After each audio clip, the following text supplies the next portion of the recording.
आपने सुना होगा कि हमारे टैक्स का पैसा शिक्षा, रिसर्च और नौजवानों के भविष्य पर खर्च होना चाहिए, लेकिन अब वही पैसा जाएगा कहाँ? जी हाँ, भुजिया जिहाद और यूपीएससी जिहाद फैलाने वाले सुदर्शन न्यूज के पास। हाँ, वही चैनल जिसके editor in chief Suresh Chauhan के भाई साहब अपने भाषणों में देश को हिंदू राष्ट्र बनाने के लिए मारो मर जाओ की शपथ दिलवाते हैं। अब सोचिए, इन्हीं से जर्नलिज्म सीखेंगे हमारे स्टूडेंट। बाहरी शिक्षा मंत्रालय, ये क्या कारनामा है?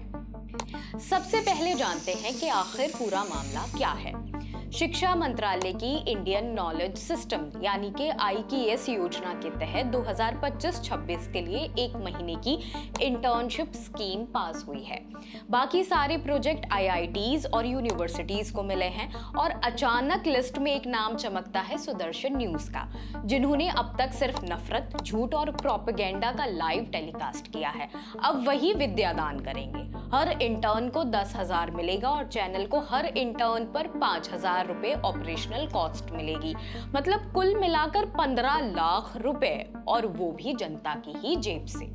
सुरेश चौहान के और सुदर्शन न्यूज अक्सर सुर्खियों में रहते हैं अपने शोज के लिए, उन पे लगने वाले मुकदमों के लिए, और वो लाइमलाइट हमेशा बटोरते रहते हैं। तो चलिए सिलसिलेवार तरीके से उनके कारनामों का भी जिक्र कर लेते हैं। यूपीएससी जिहाद शो जो उन्होंने अपने चैनल यानी कि सुदर्शन न्यूज पर प्रसारित किया, जहां कहा गया कि मुसलमान सिविल सर्विसेज में घुसपैठ कर रहे हैं। सुप्रीम कोर्ट को बीच में आकर रोकना पड़ा और कहा कि ये डिवीजन प्रोपेगेंडा है।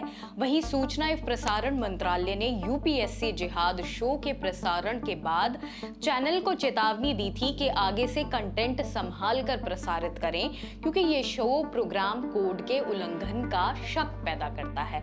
इसके अलावा भुजिया जिहाद भी आपको याद ही होगा। जी हाँ, खाने पीने तक में जिहाद दिख गया था।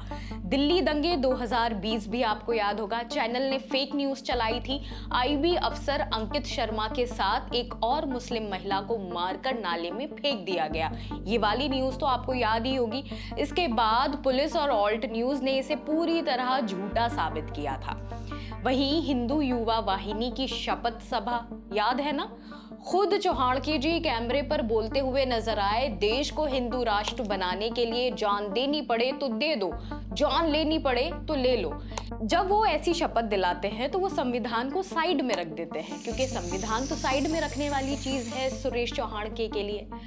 इसके अलावा नफरत भरी रैलियों और भाषण भी चौहान जी के नाम पर हैं। चौहान पर महाराष्ट्र के अहमदनगर और अन्य इलाकों में एमसीसी यानी मॉडल कोड ऑफ कंडक्ट के उल्लंघन के आरोप लगे हैं। उन्होंने दुकानों पर मुस्लिम बहुल इलाकों को मिनी पाकिस्तान कहा, शब्दों का प्रयोग किया और मुस्लिम नेताओं को देशद्रोही कह डाला। डिफेमेशन यानी कि मानहानि का मुकदमा मोहम्मद तुफैल खान नाम के व्यक्ति ने चौहान के और सुदर्शन न्यूज के खिलाफ मानहानि का मुकदमा भी दायर किया है, क्योंकि चैनल ने उनके मदरसे और एनजीओ के बारे में कथित तौर पर झूठी जानकारी प्रसारित की थी। दिल्ली की अदालत ने सुदर्शन और चौहान को समन भेजा है। ऐसे इंसान को जिस पर अभी हाल ही में नफरत भरे भाषण देने, गलत आंकड़े फैलाने और मानहानि के केस चल रहे हैं, आखिरकार सरकार ने इंटर्नशिप प्रोग्राम के लिए क्यों चुना? जरा सोचिए, जो लोग न्यूज को सच बताने की बजाय नफरत को थाली में परोसते रहे, वही अब छात्र को पत्रकारिता सिखाने के गुरु बनेंगे। इस मामले को लेकर आईकीएस कहता है कि यह इंटर्नशिप भारतीय पारंपरिक ज्ञान परंपरा यानी स्टोरी टेलिंग ट्रेडिशन, नारद मुनि वाली पत्रकारिता और चंद्रगुप्त मौर्य कालीन मीडिया बढ़ाएगी। वाह! यानी कल को इंटर्न से पूछेंगे कि ब्रेकिंग न्यूज कैसे लिखते हो, तो जवाब आएगा जैसे नारद मुनि लिखा करते थे। वैसे क्या सरकार को पता नहीं है कि एनबीएसए यानी कि न्यूज ब्रॉडकास्टिंग स्टैंडर्ड अथॉरिटी कई बार इस चैनल को मानक तोड़ने और भड़काऊ शो चलाने का दोषी भी ठहरा चुकी है। क्या ऐसे चैनल को सरकारी पैसा देना लोकतंत्र और शिक्षा का मजाक नहीं है?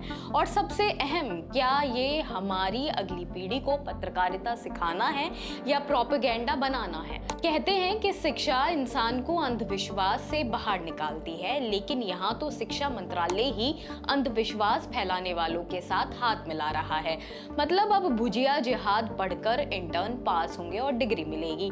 फेक न्यूज में मास्टर ऑफ आर्ट्स की ये मामला सिर्फ एक इंटर्नशिप का नहीं है, ये हमारी शिक्षा व्यवस्था, मीडिया और लोकतंत्र तीनों पर एक बड़ा सवाल बना हुआ है। आप इस बारे में क्या सोचते हैं? क्या आप अपने बच्चों को ऐसे इंटर्नशिप प्रोग्राम में भेजना चाहेंगे जो एक तरफा नफरत फैलाने का काम करते हैं? हमें सोचिए, बताइए और कमेंट बॉक्स में अपनी राय जरूर लिखिएगा।